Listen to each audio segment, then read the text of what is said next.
नमस्कार। भाषा ज्ञान पर आधारित हमारे चैनल हिंदी जगत में एक बार फिर आपका स्वागत है। हमारा आज का वीडियो कक्षा 12वीं हिंदी कोर की पाठ्य पुस्तक आरोह भाग 2 में संकलित एवं उमा शंकर जोशी जी द्वारा रचित कविताएं छोटा मेरा खेत एवं बगुलों के पंख के बहुवैकल्पिक प्रश्नों पर आधारित है। बच्चों, इन कविताओं के सार एवं प्रश्न उत्तर पर आधारित वीडियोस आप पहले ही देख चुके हैं, तो आइए प्रारंभ करते हैं। प्रश्न 1। छोटा मेरा खेत कविता के रचयिता हैं महादेवी वर्मा, सूर्यकांत त्रिपाठी निराला, उमा शंकर जोशी, सर्वेश्वर दयाल सक्सेना। उत्तर उमा शंकर जोशी। प्रश्न 2। कवि ने कागज की तुलना किससे की है? खेत से, बीज से, जीवन से, संघर्षों से। उत्तर खेत से। प्रश्न 3। खेत अगर कागज के समान है तो बीज क्या है? कागज पर लिखे गए भाव और विचार, जल और खाद, कृषक कर्म, आवश्यक संसाधन। उत्तर कागज पर लिखे गए भाव और विचार। प्रश्न 4। अंधड़ किसका प्रतीक है? मन के तनाव का, मन के अहम का, मन में अचानक आए भावों का, भावुकता का। उत्तर मन में अचानक आए भावों का। प्रश्न 5। कल्पना के रसायनों को पी में प्रयुक्त अलंकार है उपमा अलंकार, रूपक अलंकार, यमक अलंकार, अनुप्रास अलंकार। उत्तर रूपक अलंकार। प्रश्न 6। कवि ने रस का अक्षय पात्र किसे कहा है? खेत को, जीवन को, कविता को, मिट्टी के पात्र को। उत्तर कविता को। प्रश्न 7। फल, रस और अमृत धाराएं किसकी प्रतीक हैं?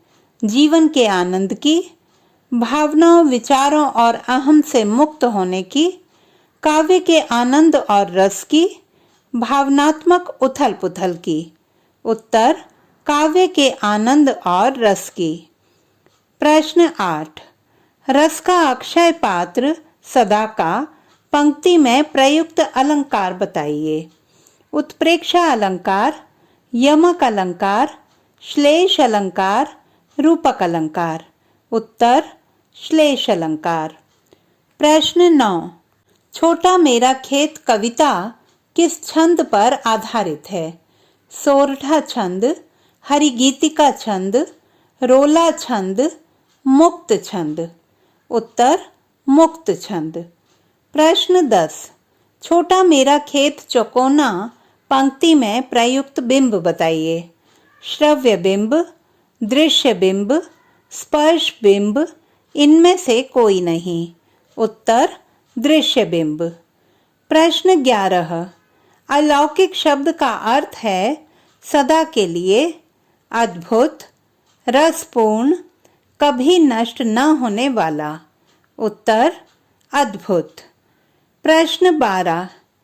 हौले हौले में प्रयुक्त अलंकार है अनुप्रास अलंकार, पुनरुक्ति प्रकाश अलंकार, उपमा अलंकार, यमक अलंकार। उत्तर पुनरुक्ति प्रकाश अलंकार। प्रश्न 13। कवि के मन प्राणों को किसने अपनी आकर्षक माया में बांध लिया है? पंक्तिबद्ध उड़ते श्वेत बगुलों ने, आकाश में छाए बादलों के सौंदर्य ने, संध्या बेला के सौंदर्य ने, प्रातःकालीन सौंदर्य ने।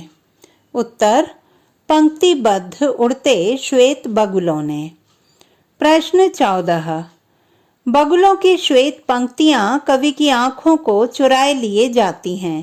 पंक्ति में प्रयुक्त अलंकार है यमक अलंकार, अनुप्रास अलंकार, मानवीकरण अलंकार, उत्प्रेक्षा अलंकार। उत्तर मानवीकरण अलंकार। प्रश्न 15। छोटा मेरा खेत कविता में अंधड़ का क्या महत्व है? भावनात्मक आवेग, वातावरण में परिवर्तन, तीव्र आंधी, इनमें से कोई नहीं। उत्तर भावनात्मक आवेग। प्रश्न 16। शब्द के अंकुर फूटे में निहित भाव स्पष्ट कीजिए। रचनाशील होना, सांसारिक और व्यावहारिक अनुभव से रचना करना, शब्दों में भावाभिव्यक्ति होना, उपर्युक्त सभी। उत्तर उपर्युक्त सभी। प्रश्न 17। कविता के अनुसार लुटते रहने से भी क्या कम नहीं होता? फसल, धन संपत्ति, साहित्य की रसधारा, पुस्तकें। उत्तर साहित्य की रसधारा। प्रश्न 18। रस का अक्षय पात्र किसे कहा गया है? कविता को, नाटक को, निबंध को, कहानी को। उत्तर कविता को। प्रश्न 19। रस अलौकिक अमृत धाराएं फूटती का आशय स्पष्ट कीजिए। फलों की मिठास की अनेक धाराएं फूटती हैं। फलों को काटने पर रस की धाराएं फूटती हैं। कविता रूपी फल से आनंद की अमृत धाराएं फूटती हैं। उपर्युक्त में से कोई नहीं।